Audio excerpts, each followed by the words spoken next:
All right, man. How was your week? My week has been good. I used every single one of my problem solving skills this weekend as my flight got cancelled coming back from Fort Lauderdale to Hartford Bradley on Saturday. So used every ounce of my problem solving skills to get back to the Northeast. I got caught up in some of this air traffic nonsense. Well, you know what problem number one was, right? You went to Florida. Just avoid Florida. Yeah, I mean that's one. That's a starting point. The Government second shutdown point for was 90 seconds. the second point was going down this weekend of all Mm. weekends, with a 6-week-old child. I very much cut it close, and whilst I flew into Fort Lauderdale, the only way that they could get me within 150 miles of my house was to get me from Orlando, which is 200 miles plus from Fort Lauderdale, Uh-huh. to Worcester, Massachusetts, where I didn't even know had an airport. Yes, it does. Into But that it airport. does, and I could not be more grateful for that airport. So we got the last rent-a-car out of Fort Lauderdale, called around like Mary and Joseph trying to find a place to stay because there was no room at the inn for us even when we did arrive in Orlando. It took 25 hotel phone calls to be able to get a room. And then we made it out early on Sunday morning. So lots of problem solving skills in the real world were put to the test. But other than that, things are good. Things are good. How about you? How was your trip? Well done on surviving that. But I'm very glad you asked me how my week is going. I've been waiting all week for you to ask that question. So, how my week went was amazing. So, last week I had an entire week in San Francisco Bay Area. So, I led a workshop with 30 CISOs in San Francisco on Tuesday morning, then immediately hightailed it up to Napa Valley, where we ran our cyber advisory board at Sysdig. They've never done this before in America. So I came in and I was like, you know what we need as an organization? An advisory board. So boom, we had our first one and it was a 10 out of 10. I'm not just saying that because I'm the one who organized it, made it happen, did all the logistics, pulled it all together. Like not just because of that, but because truly it was spectacular. We had many Love it. guests from the podcast actually I was going to speak. say, I think I saw a few Zero Signal Uh-huh. friends of the podcast at there. We Who do did. we have?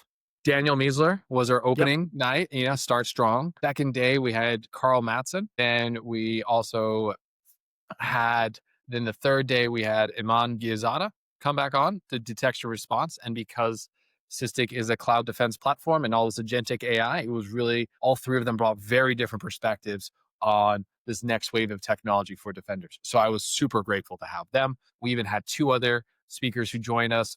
One was a strategist from AWS and another Yep. was VC from Bain Capital. So it was just rocking, 10 out of 10. Amazing. The Sysdig CISO Mhm. advisory board powered by Zero Signal, it sounds like. That sounds right. It doesn't quite roll off the tongue, but maybe we should get merch from the stick. I don't know. Yeah, I'm sure there's a fun abbreviation of that we'll come up with.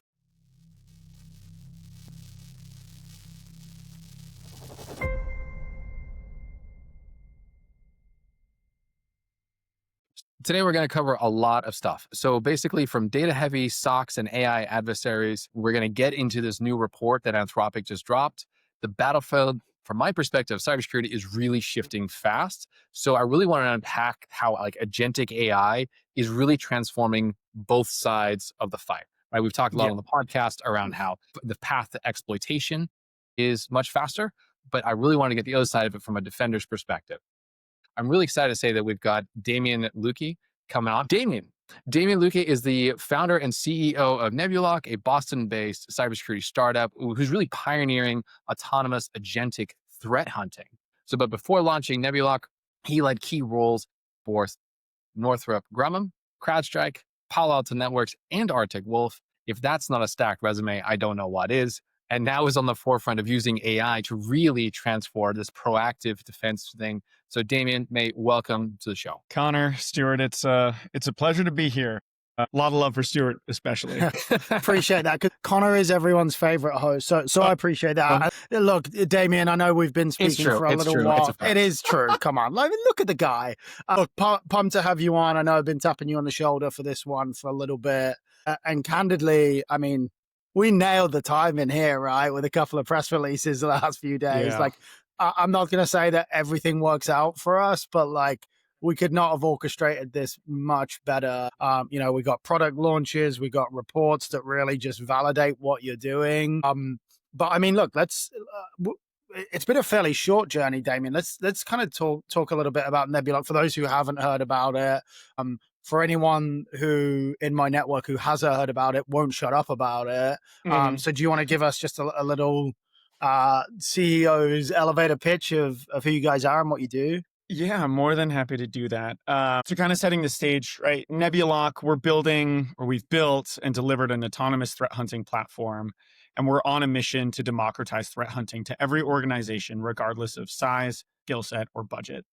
We got here through my journey, both as an operator in the DoD, joining CrowdStrike, in the hypergrowth phase, running MDR programs with SecureWorks through the IPO, and then ultimately running AI threat intel and detections engineering products at Arctic Wolf. I realized kind of two key problems, right? So the first thing was, as an operator, I noticed that AI has lowered the barrier to entry for sophisticated attacks. And the vast majority, I think the most recent figure is 84% of successful breaches used living off the land techniques. So the line between nation state hacker and script kiddie has become blended, and it's blending in with the existing noise you have. So as an operator, like, how do I make more sense of all of this trusted signal? The second problem was we're trying to ask existing teams to do more with the tools, techniques, and programs that they have today. And if you think about how adversaries are evolving and the fact that we're already playing catch up, and now we're playing catch up at the speed of AI, that gap is only going to get worse. So to solve that problem, the way that we think about it and the way that we talk about democratizing threat hunting, it isn't just delivering continuous threat hunting, which is what the platform does, but doing that in a way that informs threat hunting outcomes. So the first thing is the platform is extensible. We're solution agnostic. We hit your EDR, your IM. We're moving into SaaS and cloud as well. So you're kind of that trusted data layer that's churning out these analytics. But at the same time, like, what happens when you don't find something when you threat hunt? Well, a lot of times, like, the behavior that you're looking for, the hypothesis that you have is still valuable. And Nebulock allows customers to translate these ideas into behavioral context-rich detections that they can push into their SIM, they can push back into Nebulock. We're pretty extensible and flexible that way, or store as context for future threat hunts. So the idea is, like, we've really, using agents, lowered that barrier so that everybody can threat hunt. If I'm an analyst, I'm now an elite threat hunter. And if I'm a threat hunter, I now have a swarm of threat hunting agents to maximize my efficacy and efficiency. So Damien, let's unpack that for a second, because there are two things here. Number one, I don't think I've ever seen anyone with a jawline quite like yours. I don't know how you pulled this off, but like, God, man. For those who are listening, I apologize. Go look at YouTube. You'll understand. Yeah, don't waste. So the second thing I wanted to ask you that was really around threat hunting. And so just a bit of context there. So the last 15 years, like you, I've been operating. I've been building and running security programs, CISO and money organizations, VP at others. And when I was at Clear specifically with the biometric security firm, we had a threat hunting program. Now, the problem at the time, the problem I've seen elsewhere was that threat hunting is very expensive and we don't tend to get a lot. So like, it was worth it in that environment where the stakes were just so high, we put the dollars behind it. So my experience of threat hunting is it almost can, it can end up in the nice to have bucket, not the need to have bucket. So tell me more, like, what was your drive for specifically targeting something that is in the nice to have bucket for so many security leaders? Yeah, it's a great question, Connor. I think it's because we get too wrapped around the axle with the how of threat hunting as opposed to the why. Like, why do we threat hunt?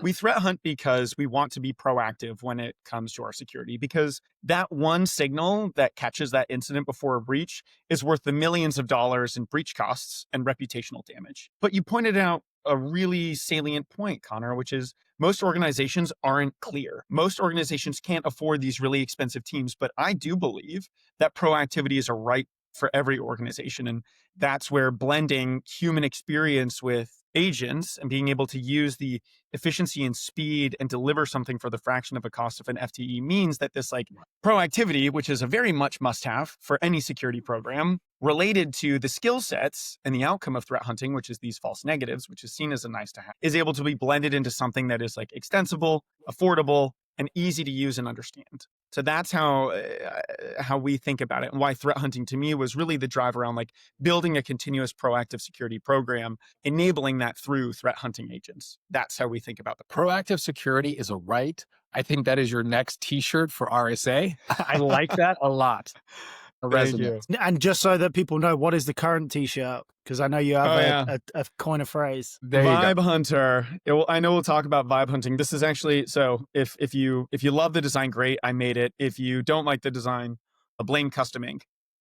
Yeah. Vibe hunting. It's what we got going on down at Nebulock. So I want to get your perspective on the Anthropic report that just dropped Yeah. on how they disrupted an AI-powered nation state attacks. I think that's really salient to what you guys are doing. But I think it's also important that we ground this conversation in what your team just released this week with vibe hunting. So why don't we just skip right to that?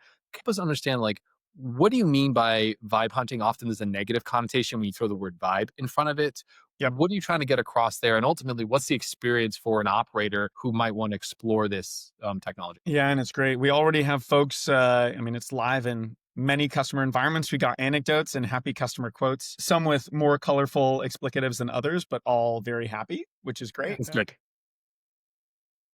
Yeah, so kind of taking a step back, the way that we think about this, I keep talking about this idea of like continuous hunting, right? And democratizing hunting. Like, what does that actually mean? So Nebulock really functions like a real threat hunting team would, which is we get access to raw telemetry to the data because it's those low, no signal bits of telemetry that we all miss that ultimately hide those key indicators that prelude or are an ongoing or existing breach, right? So with Nebulock, the way that we built our platform was first being able to deliver on the solution agnostic piece. We can integrate with anything and we can have agents that run hunts for you and surface findings, right? So you just plug and play, don't do anything with Nebulock. That's great.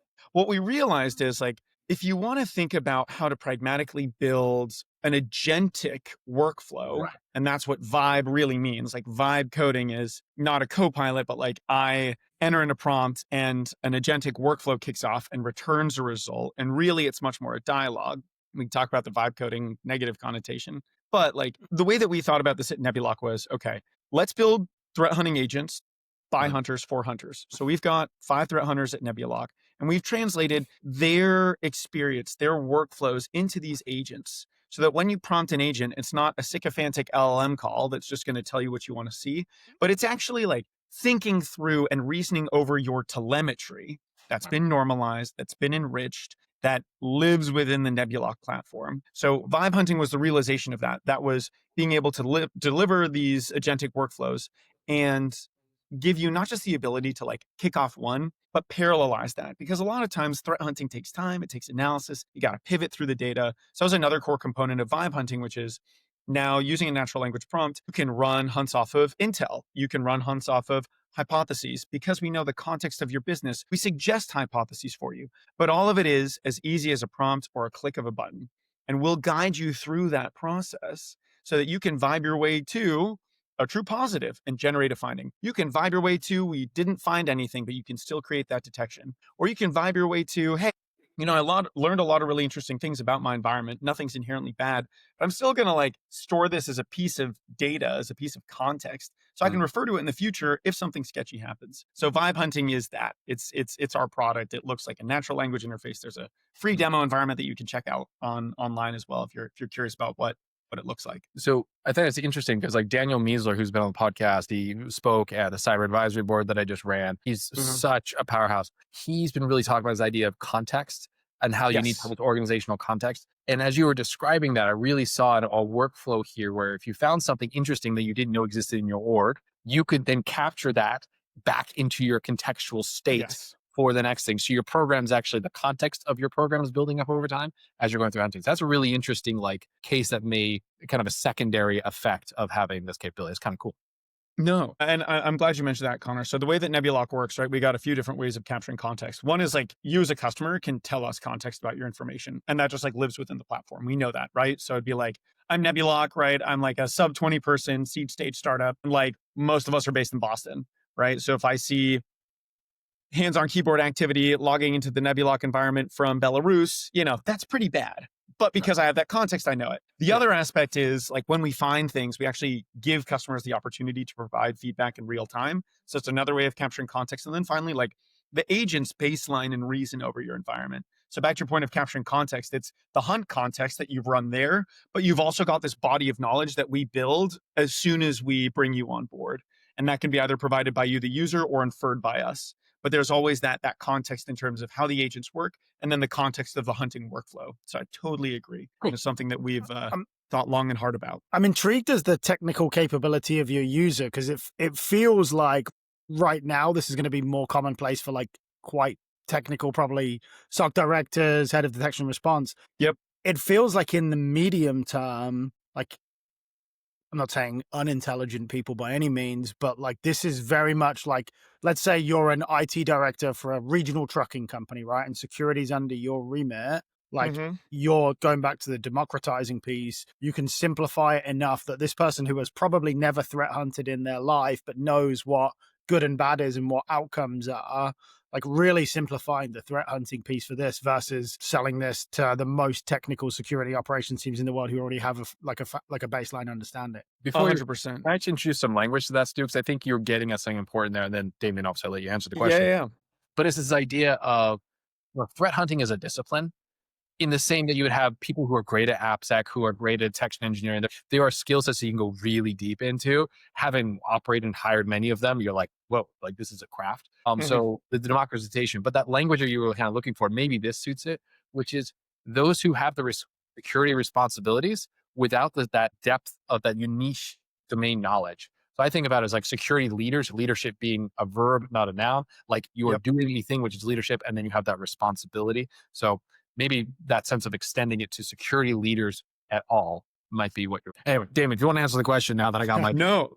Well, I was going to say like yes and yes, right? I Hey, mean, great funnily episode. enough, like Thank you. See you next week. no. I mean, like I have one of our vibe hunting users, right, is not particularly technical and was texting me that they were able to, go hunt for AI application data exfiltration or in their environment earlier this week. Right. Yeah. Not a threat hunter, Yeah. not a detection engineer, not like deep in the technical weeds. And they were able to like, while multitasking, go find like a very serious embedded risk to their organization. Right. Like the way that we think about this, and this is where like back to why we call it vibe hunting. I don't want to over index on the term vibe, but like vibe coding allowed people who were non-technical to build technical apps. Should those be production? That's an entirely different story. But in the context of threat hunting, right, and back to leadership, like leadership as a verb is by making it accessible, you can therefore take action. And it is that action that drives leadership, right? It's that action that drives proactivity. So that an IT director or a new grad, or I don't know, I haven't asked her, but like my mom could vibe hunt. What you know what to look for? I don't know. We'll bring She's her on the amazing at many podcast things. next season. We can wanna bring see her how in, far right? she's But like it's by its very nature supposed to be like simple and grokkable. Like it's a shame that what vibe coding was supposed to be was like an easy way to build applications. I think the shortcut taken was people forgot about good infosec, published apps on the internet that were chock full of holes because they didn't do a code review, and like it became this like memed, dual-sided, like can be good but also not great, right? So I want to get your take on a few things here.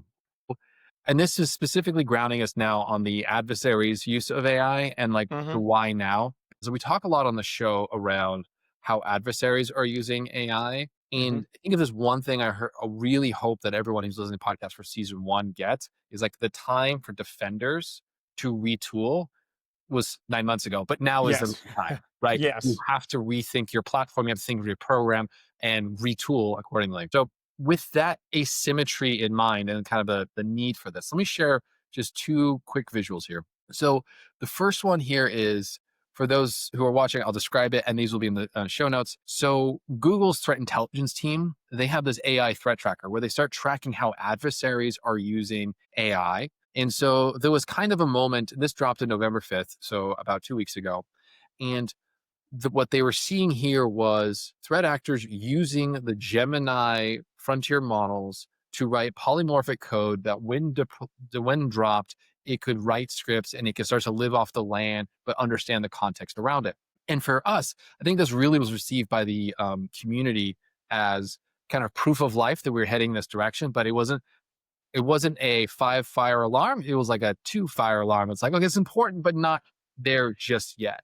But then, of course, because it's the world of AI, everything moves at like incredible lightning pace. So now we also see just 1 week later, which is now yesterday, we have this full report from Anthropic getting dropped, where they're talking about how they're disrupting the first recorded AI orchestrated cyber espionage campaign.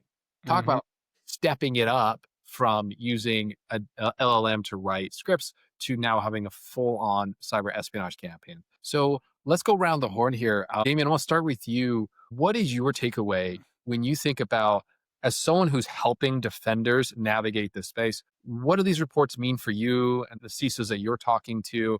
And then kind of we'll get into what we think we should do about it. Yeah. So first off, I just want to acknowledge like the Anthropic team, if you want a great example of like brilliant technical write-ups that are accessible, my hat is off to them. The August report, this latest write-up, like it just is a beautiful piece of threat intelligence reporting. Like it really is. So for folks who are unfamiliar with threat intel, definitely read this. It's just beautiful. But there are really like three takeaways taking a look at today's news, right? The first is insider threats aren't just human anymore. They're the agents we use, right? Like Yep. agents can now follow complex instructions. They can write tooling, chain actions, and make decisions autonomously, right? Basically, they're operators. Yeah. The second is the barrier to launching sophisticated attacks is really lower than the barrier to detecting them, right? Like adversaries are orchestrating entire campaigns using agents. I don't know many security teams that have orchestrated their entire operations with agents. And then finally, if the adversary is moving fast and continuously, we have got to think proactively. So those are my big three takeaways. Happy to dig into any of that, but I know we're going around the horn. Yeah, we're going to come back to the proactive business. But Stu, what was your take on take a look at this stuff? Well, one, chaos is good for business. I will say that. Like these situations will sound the alarm. And it's just, look, this is an inevitability, right? Let's be clear. This is only going to get worse. I am very aware that a high percentage of security teams have been burying their head in the sand for this for 9 months ago. Like they are still like burying their head in the sand that this might be a fad and the bubble might pop. Even if AI, there is like, it's not going anywhere. Like the dot-com bubble popped. The internet's still around, right? I think people use that term loosely because they're talking about a stock market, not the actual future. And it's thrown around lazily. But teams are not ready for this, like from a product perspective, from a staffing perspective. And a lot of teams are sinking ships with a single, cup trying to throw water out, and they have to get on offense. And look, to Damien's point, offense for what it's worth is easy, right? You could miss 9,999,000 times. You only got to hit the barrel once. Like defending is harder, but defending has to be proactive, and you can't take a knife to a gunfight. And we're past the gunfight. Mm-hmm. So there's a couple of things in there, like, which I think is very true. We've always, which is the don't bring the knife to a gunfight. Let's just start there. So I read Jocko Willick's book a long time ago, and he talked about like how in the SEALs, when they go into like, his book is mainly talking about his campaigns in Fallujah. And he says, why would you ever walk into a fair fight? Your job is to come in with overwhelming force to achieve your mission and get the hell out of there. Like that sense. So as operators, we need to start thinking about this too. Like not trying to like keep pace with the adversary, but how do we really think architecturally we're able to shift the business so we have overwhelming force to achieve our objectives in comparison to that. And that's actually something we don't talk about in the industry very much. Like that's a whole different mind shift that we can bring into this. But what I was interested, want to unpack a little bit of what you said there earlier, Damon, was when we look at both of these reports, I think what they're showing us is that the unit cost of an offense has fallen to the floor. Mm-hmm. So we as leaders now need to think like, how do we help a unit cost of defense fall just as precipitously? Yes. And yes, we have some headwinds that we're going against. Like we care about reliability, we care about uptime, we care about contractual commitments, we have compliance regimes you have to meet. That's all true. But that directional change of like, how do you make this precipitously fall to the floor is kind of where my head is at the moment when looking at kind of zooming out on both of these reports. Yeah. So Damien, let's go back to you on this one. It's like when you think about how do security leaders help their teams retool their security defenses, whether it's AI inside of the SOC, whether it's bringing custom GPTs to help with report writing. Like those are kind of both tactical suggestions, but like when you're in the room with the people who are most interested in your platforms, these are clearly people who are trying to get proactive security into their program and done right. So how do you encourage them to get their teams to rethink bringing in AI beyond just the prompt, right? To go what you said earlier, which was if a threat actor can take their offensive capabilities and make an agentic process from end to end, how do we get the defense team to take an agentic process and go that from end to end and at least go start on that journey, if not accelerate down that journey? How do people get started? This is going to be a long answer, but I'll make it very succinct. So I promise I'm going somewhere with this. Rob Joyce gave a great talk at Usenix in 2016 about how a nation state adversary compromises your environment. And it basically boiled down to we are relentless, we are persistent, and we know your network better than you do. When it comes to rethinking tooling, ultimately your real competitive advantage as a network defender is that you do know if you're dealing with a net new entity, you do know your network better than anybody else. You know your environment, you know your access control policies, you know who works where and what they do, right? And what you want to do is start with a threat-informed defense. Like if the adversary's lateral movement time has dropped from 4 hours and 17 minutes to 2 minutes and 17 seconds, or I think CrowdStrike's latest figure was 2 minutes, 7 seconds, like you need lateral movement detection capabilities that are 2 minutes or less. Like that's your MTDD. That's a very clear requirement, right? Like start with thinking through what your threat profile is and what you're dealing with.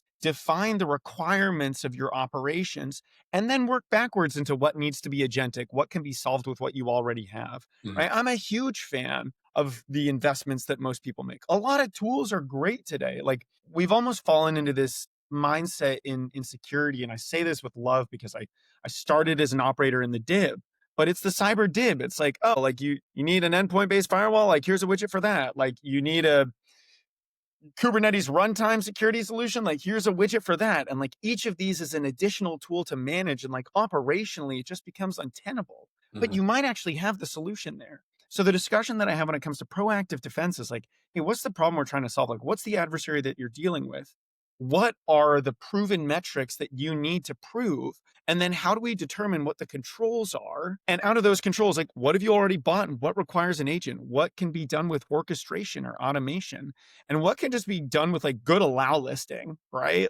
Like, there are a lot of great things. I just think we're so easy to jump into the I need a widget to solve that problem. Instead of from a proactive program, it's really like thinking about a threat-informed defense and key requirements that are critical to your business. Happy to dig more into that, but that's let's go down that long-winded answer short. That's how I think about this. I want to go down that path a little bit because I think that's a very good positioning of the mental structure to shift down. And what you're describing there being a threat-informed defense instead of a technology defense-informed strategy. And so instead of looking at do I have this technology to fit into that magic quadrant, yes or no, start thinking what you're describing, which is who are the threat actors? What are all the world-class threat researchers pushing out about this? And to your point, if the lateral movement time has moved to 2 minutes and 17 seconds or 7 seconds, then you're right. The benchmark gets reset, the MTDD gets reset, and you don't go back to what does my regulator need? You go back to saying, what is a threat actor? How is the threat actor performing? And then respond accordingly. 100%. You're going to upset a lot of sales folks, by the way, for saying don't buy more widgets. So I don't know how many. Here's my hypothesis. If you do a threat-informed defense, you will spend more money on productized technologies because what you will realize, threat actors are far more sophisticated and there's a far more larger attack surface or a collection of techniques that they're using than most of us are operating in our mental models day in and day out. Fair. Yeah. It just takes an extra step. Yeah, exactly. And I guess this goes more to the account managers and the customer success folks, but like actually by rationalizing the widgets that you buy, like there's going to be a lot lower churn because your threat-informed defense is finding value in the solutions you bought. So that's true. Yeah, a lot of folks spend money on stuff they have no idea what to do with, like a lot of money. So yeah, if you're putting something together to actually make use of that, you might be getting a lot of renewals folks pretty rich, Damien. So anytime. You guys are familiar with the crossing the chasm concept? Mm-hmm. So crossing the chasm was a concept that was introduced by an author forever ago. And it was this idea of like how technology adoption comes to the marketplace and how you have your innovators, you have your early adopters, then you have your early majority, late majority, and then laggard. And he made the argument, the author made the argument that there is this gap between the first 15%, 10 to 15% of a market and the rest of the market. And so this idea of if you take your security strategy as an account manager and you're helping your customer get there and you do it from a threat informed perspective, what you'll end up doing is your technology will get embedded so much more. I was actually just talking to someone today. I was like, what you could do is you can say, don't just settle for the sale because you've sold 15% of the capabilities here. Understand what the threat actor is doing, understand the business, and use that to build the momentum to cross that chasm to then really get into the meat and potatoes of the use cases that the business wants, because that's all sitting behind this like invisible layer behind this chasm. When you're on the other side, your churn goes to zero because they're like, this thing is cranking out value because it really understands us. It's embedded in operations, so on and so forth. It is really easy to say those words out loud. It's a lot harder to do it. But that mental shift, again, of just getting outside of the first 15% of value and crossing that chasm and getting into the meat of the bell curve.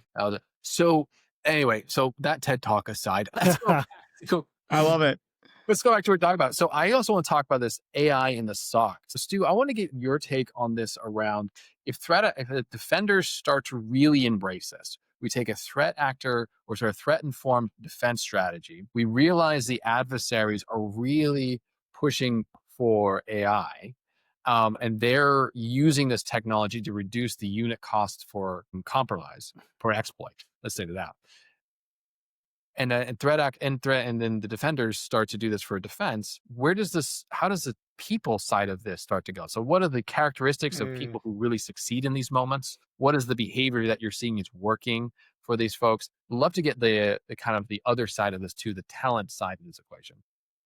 Yeah, so I think there's becoming a clear gulf between folks in security who are utilizing and really just diving into AI agentic technology and those folks who keep reviewing logs to make sure things are good. Like I fear, best will in the world, I fear for some folks who are not getting on board with some of the changes that we are using. I do think there's going to be a world, I see this in almost multiple stages, right? Like I think folks are going to look at security teams and go, okay, with all these like wonderful new agentic tools, like that 10-person security team can be 2. And I can see that happening for a bit in realizing that we are doing that based on 2023, 2024 adversarial data and going, oh, shit, like there is a horde of stuff coming and we need 20 super powered security engineers where maybe we have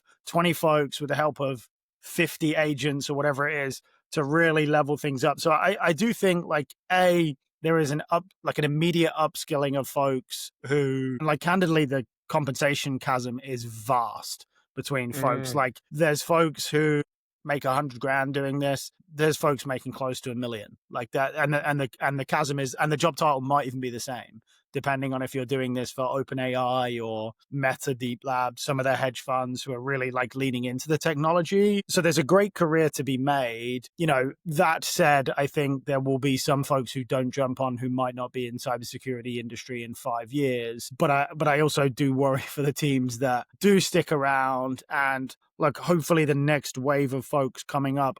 I think there's so much to be excited and curious about with the world, which is almost like, it's weird that you almost don't have to have the depth of technical skills, but the critical thinking skills in terms of figuring stuff out. Because again, if you have 25 agents, 100 agents, like candidly, it can be infinite, but you have the calmness under pressure and the critical thinking skills and understanding of what you're up against. Weirdly, the barrier to entry is lower, but I think the barrier to succeed is going to be higher. Does that make sense? Absolutely. I think this is a really good insight that people will feel it's almost as if all things vibe coding. It's like it's so easy to do the first 80%, but that last 20% takes real expertise. And it's that sense. It's like anybody can get started, but the people who are going to win go deep, they lean in. And what you said, that earlier word, curiosity, I think there's a lot about. Damien, what's your take on this? When we start to rebuild in this future state, as defenders with agentic systems? Yeah, it's funny. I wrote a piece about this on my Substack, which is very small, and I don't expect any of the listeners to know it. So I'll give a quick summary of what it's called. It's called The Quiet War. And to me, the quiet war is what Anthropic just wrote about. It's the fact that the front lines of cyber defense are going to be fought by humans driving agents on both sides of the fence. And what's going to win this quiet war is our ability as defenders to think critically and reason through our adversaries' steps and the capabilities that we have to ultimately outthink the adversary, right? It's our ability to reason, it's our ability to communicate, and our ability to act that's going to help us succeed, right? Like Connor, you talked about it so well in terms of the cost of offense and cost of defense, right? Like if all costs go to zero, then you have a near infinite number of threat vectors and a near infinite number of defenses, and attackers only have to be right once. Well, if I make core decisions as a person who understands how to work with these systems so that it is impossible or near impossible to succeed, and if successful, I know what to look for, like then I'm set. So that's how I think about this, which is like AI is here. It's time for us to get used to and be ready to work with agents, right? I mentor a few folks for career advice, and a big one that folks ask when it comes to like, hey, I'm interested in getting into security. I'm interested in pursuing this. And the first thing I say is like, honestly, a lot of people are like, oh, I want to like understand AI better. And I'm like, best thing you can do is build an agent. Right? Like understand how to build this, understand and like work with this. It can be your virtual assistant. But if you understand how to work with this, like you already are putting yourself in that ready for the next step, ready for the next level of the workforce. So yeah, convoluted answer, but I hope that that answers the question. I think there's a lot there. And I really, that simple advice of like, get your hands dirty building agents is really important too. And I think actually it ties into what you were saying earlier about this low barrier to entry, but high bars for success. When as you're describing that, it's like the difference in my head in this moment is, are you an operator or are you a builder? And if you're an operator, the barrier to entry has never been lower. The skill set's going to change. You're going to have to learn how to deal with these things. But there is actually this really quiet, hard work to be done, which are those who are going to be building the agents, who are going to be understanding how these systems work, who are going to be able to, they're going to be able to bring this new technology stack to bear when it comes to, hey, I did a threat model. Now I'm going to convert that into a hunting exercise. Now I need these agents to think in this certain way. And now I know how to go then step back in my operator thing and then use this thing. So there is this whole new tool chain that's available to us. Yeah. So I think that both of you guys are kind of coming at it from a slightly different perspective, but I agree with both your perspectives. Damien, let's say you run into a threat hunter in a bar, just because they do like to hang out there. That's where they hang out. Like it's stressful work. Let's say, look, traditional threat hunter, they work for a Fortune 100 company, and you want to give them a bit of career advice. They don't want to work for Nebulock, so that one's out. Yeah. What would you say? Like by theory, the work that you're doing, if you nail it, like eradicates their skill set to some extent, right? Or at least repurposes some of that skill set. So what would you be telling the traditional threat hunter to do with their career? Yeah. And I mean, I obviously say this with a healthy grain of salt, because my vision is not to replace the operator, but to empower the operator, to enable the operator. So my career advice would be like, hey, list the 10 things about your job that you love and list the 10 things that you hate, and ask yourself how you can automate those 10 things, right? And then figure out how to do that. Ideally, can you make an agent do it? Right? I wouldn't want to give this threat hunter advice, but I'd rather say like, let's think about the future, because it's not going to take away adversarial hunting. Like agents are going to enable that, but like data normalization and enrichment, no one likes that. Do you really love like dumping stuff into a Jupyter notebook and doing stochastic analysis? Like I was an overeager college student doing that, and even I hated it, right? Like it's a different world. So that would be the advice. It's just like, talk about the stuff that you love, you hate. What are you going to automate? And then like build something to do it, right? You're going to be way ahead of the curve. Makes sense. All right, guys. So we kind of wrap a lot of these episodes up with one of my favorite segments, which is the Monday morning advice, or the Monday morning quarterback. And the purpose of this segment is really to move us from the future tense to the present tense and say, like, what can we do today to get going? And Stu, you were kind of already teasing us there. So thanks for the tee up. So Stu, we'll start with you, then Damien will go and I'll close us out. But if the audience was to listen to this and they were over the weekend, they were to walk into the office on Monday, what advice would you be giving a security leader to get started with so that they can start to make progress on some of the things that we've talked about? So Stu, what is your advice for a security leader who might be walking in the office on Monday morning? Check in with your team and make sure that they feel comfortable and ready for the onslaught that's coming, both from a tooling head. Really good. Damien, how about yourself? What's your Monday morning advice? Well, the time to implement AI was 9 months ago. Don't let it rush the decisions you make today. Start with a threat-informed defense. Yeah, I like that. That's a really good point. And if I would offer anybody anything, it would just be simply this, is to understand where the threat actors are, read the reports. As you said at the top of the episode, Damien, like the Anthropic team knows how to write good quality threat reports, or at least Claude does, one of the two. But their threat reports are actually digestible. They're there. I think as an executive, when you're walking and you're trying to educate your peer group, having this information just sitting in the back of your head, kind of in your bones, is really important, because the threats we have today are not the same that we had before ChatGPT dropped. It's not the same that we had 18 months ago. All right. With that, guys, I just want to say thank you all for your time. For everyone who is listening, Damien Lewke is the founder and CEO of Nebulock, the Boston-based cybersecurity startup. They are pioneering autonomous agentic threat hunting. Before launching Nebulock, he held key roles at Northrop Grumman, CrowdStrike, Palo Alto, and Arctic Wolf. And you guys are doing an incredible job. I'm really excited about your recent raise and really excited about the vibe hunting that you guys have just dropped. Everyone should take a look at your site, sign up for a free account, explore, get to know what does this mean to be a threat hunter in the world of AI. Damien, thank you for joining us today. Connor, Stuart, it was a pleasure. Thank you so much for having me. Ton of fun. And for those who don't know, the secret nugget is there is a World Cup soccer winner on Damien's raise sheet. I know you talked about the raise. It's always one of the most interesting things I've read. If you haven't, go read about it. And if you like what you heard today, please do give Zero Signal a follow on your favorite podcast app, leave us a review, and share the episode with a colleague or friend. We really appreciate that. It really helps us grow the community when we start to see this, people sharing with people, and it also gives the opportunity for feedback. And we'd love to hear you. So give us feedback on LinkedIn, tag Stu and I on LinkedIn, and share what your thoughts on today's discussion were. So until next time, thank you for listening to Zero Signal.